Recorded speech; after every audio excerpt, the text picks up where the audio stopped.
Hérna þar sem við erum með samróf og krossrófa. Ég er búinn að útskýra samrófana. Það er bara eins og áður. En það er alltaf þannig að það kannski vantar hérna inn á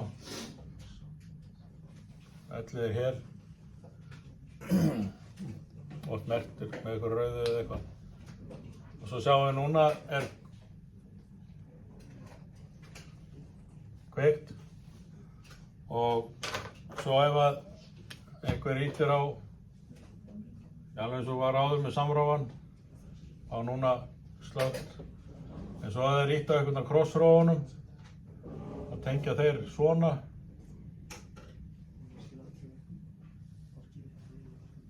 Kveikt.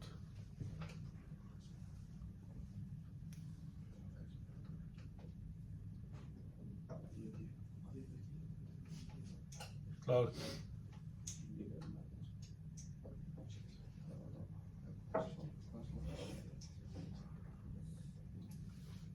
Kveikt.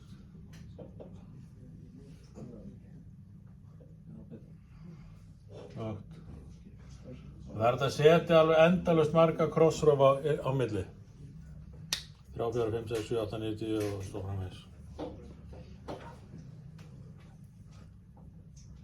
Þeir gera aldrei neitt annað en bara víxla línunum hérna.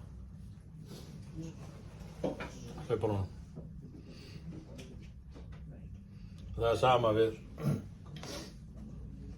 Og þið sjáu að það er alltaf 4 vírar í hvern krossrófa. 4 vírar í kaplinum eða 4 vírar í rörinu. Sem gerir það verkum að svolítið pínu vesen að tengja krossrófa með kapli. Við þurfum ekkert spes kapal í það því að í venjulegum 5 sinnum kapli erum við bara með brúna, svartan og gráan og svo náttúrulega bláan og gulgrænan sem við getum ekki notað í hlaupara.